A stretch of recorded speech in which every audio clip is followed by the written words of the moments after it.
오늘은 우리 민수기 17장 말씀을 살펴보면서 우미 도단한 지팡이라는 제목으로 함께 말씀을 나누겠습니다. 이스라엘 백성들은 모세의 행동을 납득할 수가 없었습니다. 왜 모세는 아론만 제사장으로 삼아서 하나님 앞에서 제사를 독점하게 했는지 도저히 이해할 수가 없었습니다. 그래서 이 문제를 두고서 이스라엘 백성들은 수군거리기 시작했습니다. 이에 대한 불만이 쌓이자 모세의 사촌에 의한 반역이 일어났습니다. 그 결과 이스라엘 공동체에는 많은 사람들이 목숨을 빼앗기는 초자연적인 심판이 돌아오곤 했습니다. 자, 그런데 이런 상황 가운데서 모세와 아론의 빠른 대처로 더 큰 피해를 막게 됩니다. 순식간에 벌어진 이 전염병 심판 앞에서 빠른 대처로 인해서 이 아론의 또 활약으로 인해서 이 심판은 어느 정도 마무리가 됩니다. 그런데 그 순간에 아론은 산자와 죽은 자 사이에 선 거룩한 제사장의 모습을 보여주게 됩니다. 자, 이 일이 마무리되어 가자 하나님께서는 다시 아론이 왜 선택을 받았는지 재확인시켜줘야 할 필요가 있었던 것 같습니다. 하나님은 레위 후손 가운데에서 아론을 그리고 그 아론의 후손들을 이스라엘을 위한 중보 사역을 담당할 제사장으로 선택하셨습니다. 이 하나님의 선택이 어떠한 것인지, 그리고 이 하나님의 선택이 왜 옳은 것인지를 또 보여줄 필요가 있었습니다. 그래서 하나님께서는 이제 하나의 퍼포먼스를 준비하십니다. 그 내용이 오늘의 본문 2절에서 이렇게 시작을 합니다. 너는 이스라엘 자손에게 말하여 그들 중에서 각 조상의 가문을 따라 지팡이 하나씩을 취하되 곧 그들의 조상의 가문대로 그 모든 지휘관에게서 지팡이 12를 취하고 그 사람들의 이름을 각각 그 지팡이에 쓰되. 하나님께서 각 지파별로 지파장들이 자신의 지팡이를 들고 모이라고 합니다. 이 지팡이는 평소에 지도권을 상징하는 것이었습니다. 그리고 그 지파장의 권위를 드러내는 것이었습니다. 그러니까 지파장들이 상징적으로 들고 다니는 그러한 지팡이이기도 했습니다. 때로는 사람들의 길을 인도하기도 합니다. 때로는 버릇없이 설치는 자를 누를 수 있는 권위 있는 지팡이이기도 합니다. 그렇지만 이 지팡이는 말 그대로 죽은 나무입니다. 더 이상의 의미도 없고 더 이하의 의미도 없는 그냥 지파장의 권위를 상징하는 지팡이일 뿐이었습니다. 하나님께서는 이 지팡이를 들고 오게 하셨고 각 지파장의 이름을 그 지팡이에 쓰도록 명령하셨습니다. 그런데 레위 지팡이에는 이 아론의 이름을 쓰라고 말씀을 하십니다. 우리 17장 3절 말씀을 보시면은 레위의 지팡이에는 아론의 이름을 쓰라. 이는 그들의 조상의 가문에 각 수령이 지팡이 하나씩 있어야 할 것임이니라 라고 합니다.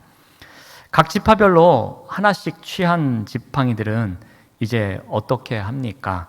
우리 4절 말씀을 보시면은 그 지팡이를 회막 안에서 내가 너희와 만나는 곳인 증거계 앞에 두라 라고 합니다.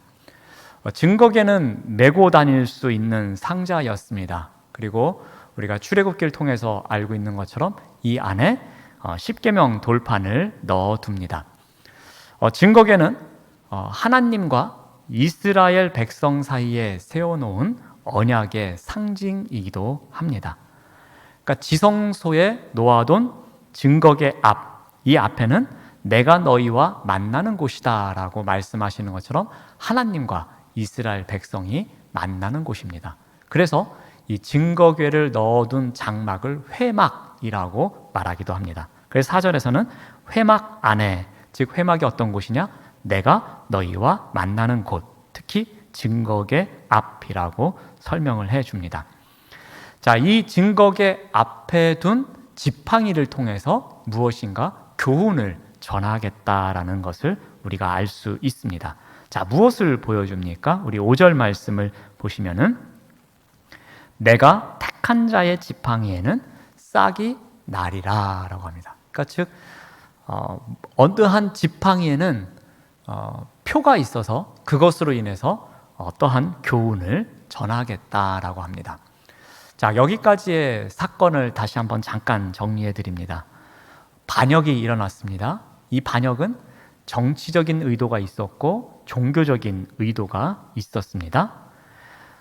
두 줄기의 반역이었지만 이 시점은 모세의 사촌인 고라에 의해서 시작되었습니다. 고라는 이 제사장직에 의한 찬탈을 목표로 이 반역을 일으켰습니다. 그런데 거기에 2차적으로 다단과 아비람이 정치적인 목적을 갖고 함께 동참한 일이었습니다. 따라서 이 아론 가문의 권위가 무너지지 않도록 그것에 우선적으로 또 공적인 자리에서 이제 아론 가문의 제사정권에 대해서 절대로 누구도 앞으로는 어떠한 이야기도 하지 말아라. 앞으로는 어느 누구도 도전하지 말아라 라는 확실한 증거를 보여줄 필요가 있었습니다. 그래서 이러한 이유로 모든 지파들이 모인 앞에서 아론의 지팡이에 초자연적인 현상이 일어나서 더 이상 너희들이 이에 대해선 말하지 말아야 한다라는 것을 정리시켜줄 필요가 있었습니다. 이제 그 일이 일어나는 것입니다. 이제 모세의 지시대로 지파장들은 자신들의 지팡이를 모세에게 건넵니다. 그리고 모세는 회막안 증거계 앞에다가 이 지팡이를 놓습니다. 그 이야기가 6절에 나옵니다. 6절을 보시면 모세가 이스라엘 자손에게 말하매 그들의 지휘관들이 각 지파대로 지팡이 하나씩을 그에게 주었으니 그 지팡이가 모두 12이라. 그 중에 아론의 지팡이가 있었더라 합니다. 자, 이 절은 해석에 있어서 논란이 있는 구절이 있습니다. 특히 마지막에 있는 그 중에 아론의 지팡이가 있었더라라는 부분입니다. 이 말에 대해서 이제 학자들의 의견이 분분합니다. 12지파의 지팡이를 지파별로 하나씩 거두었다고 하면 그 속에 아론의 지팡이가 포함된다는 의미인지 아니면 12개 지파의 지팡이가 따로 있고 아론의 지팡이는 별도로 있다는 뜻인지 이 해석에 있어서 모호합니다.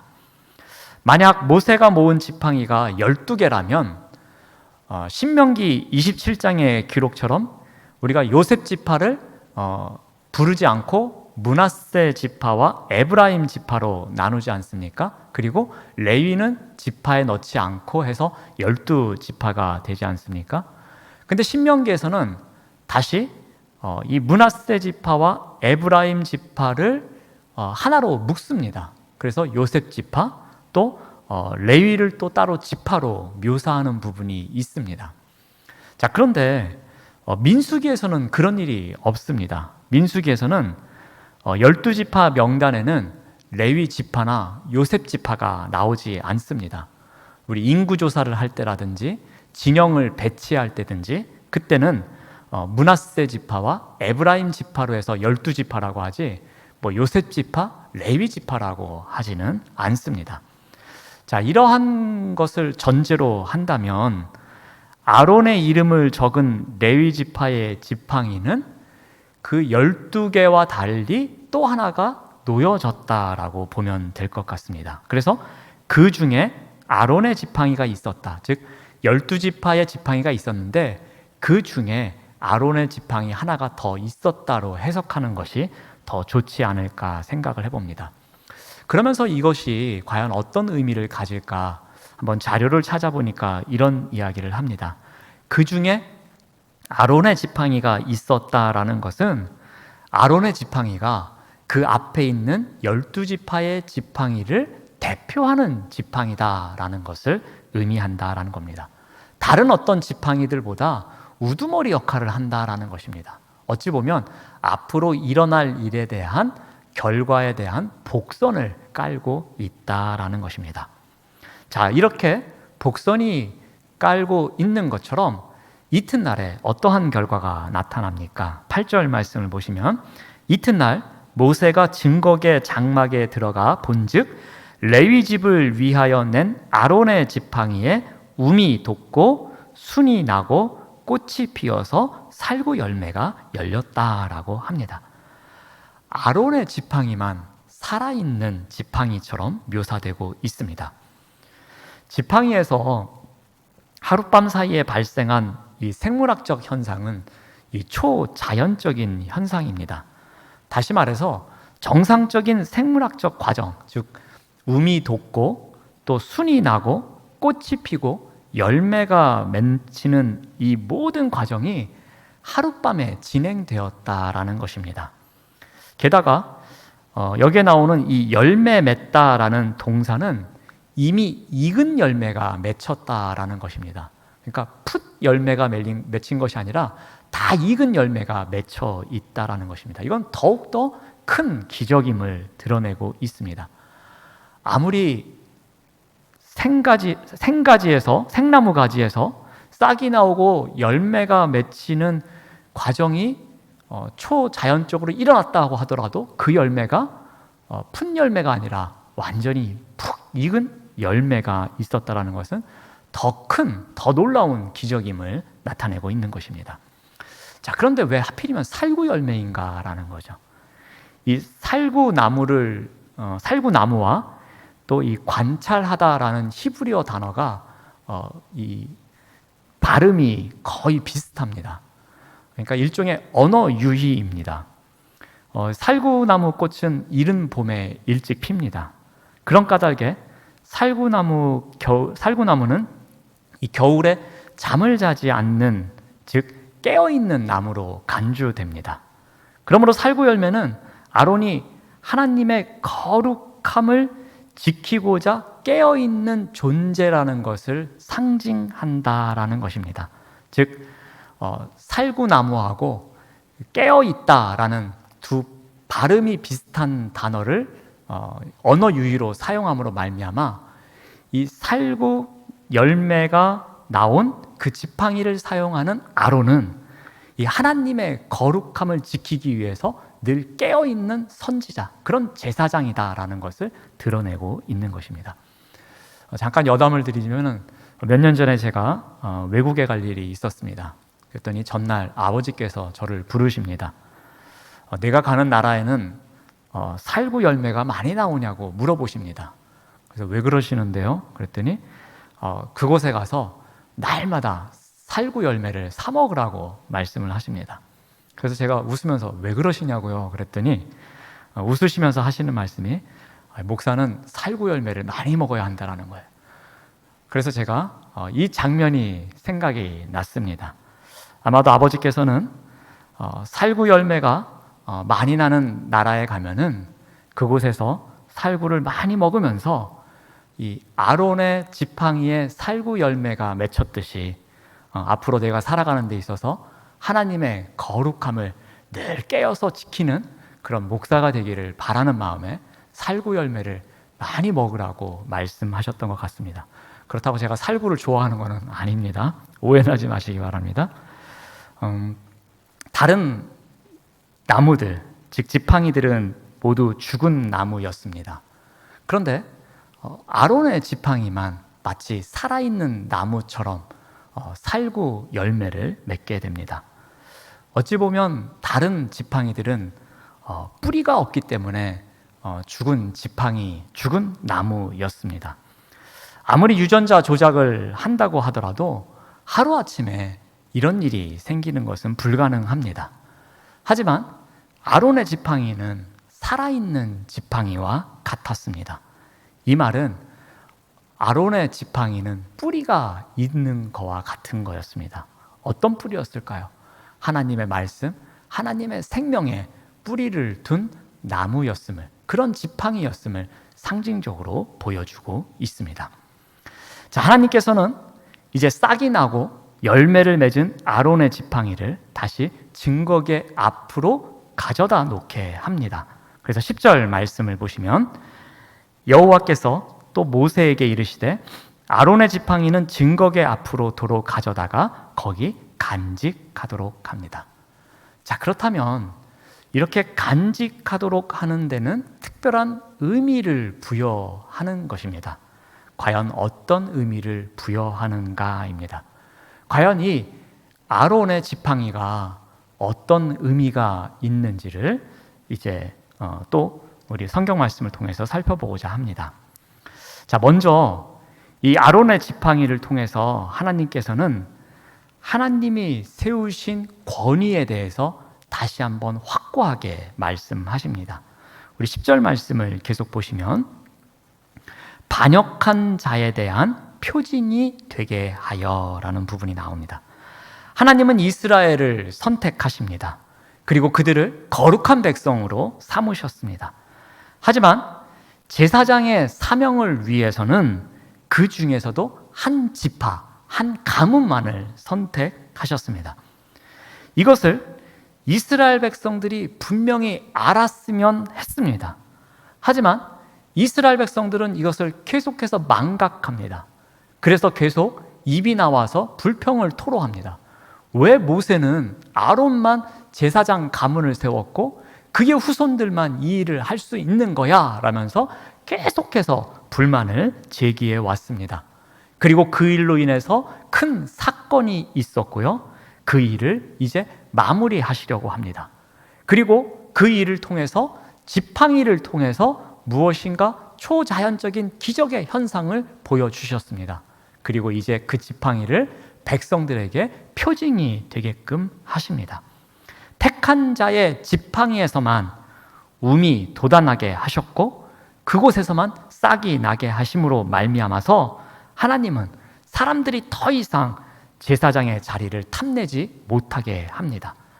아론의 이름이 적혀있는 지팡이에서만 움이 돋아났기 때문에 이것을 통해서 다른 지파나 다른 후손은 도저히 이 제사장이 될 수 없음을 다시 한번 강조하고 계시는 겁니다. 아론의 지팡이에만 움이 돋고 순이 나고 꽃이 피어나고 살구 열매가 열리게 하신 것을 통해서 그 지팡이를 언약궤 앞에 계속 두게 하심으로 말미암아 아론의 권위를 공적으로 인정해 주고 계시는 겁니다. 반면에 반역자들이 왜 심판을 받았는지도 이것을 통해서 보여주고 계십니다. 어찌 보면 아론은 자격이 없는 사람이었습니다. 왜냐하면 황금 송아지도 만들었고요. 또 모세에 대해서 반기를 든 적도 있었습니다. 사람들이 보기에는 아론 또한 전혀 완전하지 못한 모습을 갖고 있는 사람이었습니다. 그런데 전적으로 하나님의 은총이라는 옷을 입었기에 그 하나님의 도구가 될 수 있었다라는 것을 또 하나님께서는 보여주시는 것 같기도 합니다. 어찌 보면 그 아론의 지팡이를 통해서 움이 돋아난 지팡이의 표징을 통해서 하나님께서 일하시는 것이 이러한 것이고 부족하지만 이 아론을 세워서 너희들을 대표하는 제사장으로 세운다라는 것을 다시 한번 공식적으로 보여주고 있습니다. 자, 두 번째 의미는 무력화입니다. 즉 불평을 잠재우고 있습니다. 우리 5절 말씀을 다시 보시면은 이것으로 이스라엘 자손이 너희에게 대하여 원망하는 말을 내 앞에서 그치게 하리라. 또 10절 말씀을 보시면은 그들로 내게 대한 원망을 그치고 죽지 않게 할지니라입니다. 자, 이 일을 통해서 무엇을 드러내고자 하느냐? 원망하는 말을 끝장내시고자 하고 있습니다. 원망은 불신앙에서 오는 것입니다. 그리고 그 원망은 창조의 섭리를 무력화시킵니다. 이스라엘 백성들은 자신이 하나님보다 더 공평하다고 생각했습니다. 모세보다 더 정의롭다고 생각했습니다. 그래서 하나님이 하시는 일, 모세가 세워놓은 기준에 대해서 그들은 늘 불평하며 살아갔습니다. 그래서 자신들의 기준과 자신들의 잣대를 이야기하면서 이것은 잘못된 것이 아니냐라고 모세에게 불만을 이야기하곤 했습니다. 그런데 하나님께서는 움이 돋는 지팡이를 통해서 전염병처럼 누룩처럼 확산되고 있는 그러한 원망의 입술을 다물게 하십니다. 그들로 하여금 이곳에서 불평하지 않는 것이 또 하나의 믿음의 훈련임을 가르쳐주고 계십니다. 자, 세 번째로 움이 돋아난 지팡이를 통해서 알리고자 했던 것은 탄식과 함께 깨닫게 하는 것이었습니다. 이제 백성들은 아무나 하나님께 나아갈 수 없다는 것을 다시 한번 알게 됩니다. 이후 백성들은 죽음에 대한 강한 두려움을 맞닥뜨리게 됩니다. 우리 17장 12절에서 13절 말씀을 봅니다. 이스라엘 자손이 모세에게 말하여 이르되 보소서 우리는 죽게 되었나이다. 망하게 되었나이다. 다 망하게 되었나이다. 가까이 나아가는 자 곧 여호와의 성막에 가까이 나아가는 자마다 다 죽사오니 우리가 다 망하여야 하리까 라고 합니다. 표징은 사람들의 마음의 불신과 권위에 대한 대항이 어떠한 죗값으로 돌아오는지를 알게 했습니다. 영적 권위에 대해서 도전하는 사람들은 우리는 죽게 되었고 망하게 되었다라는 것을 깨닫게 하고 그것을 각성케 하면서 비통케 하는 자리에 나아가게 합니다. 그러니까 레위인인 고라의 반역을 통해서 그들 안에 있는 보다 깊은 죄성이 있음을 깨닫게 한 것입니다. 이스라엘 백성은 제사를 주관하는 레위인들이 일으킨 반역을 경험함으로써 공동체 안에 있는 깊숙한 곳에 있는 권력을 탐하는 죄가 있음을 다시 한번 깨닫게 한 것입니다. 그들이 겪은 이런 실패의 참된 원인이 어찌 보면은 연약한 믿음에 있음을 또 악한 욕심에 있음을 깨닫게 됩니다. 그러면서 우리는 죽게 되었다, 우리는 망하게 되었다 라고 탄식과 함께 자신들의 죄를 깨닫게 하는 것이었습니다. 이 세 가지의 의미는 하나의 공통점이 있습니다. 바로 믿음 훈련입니다.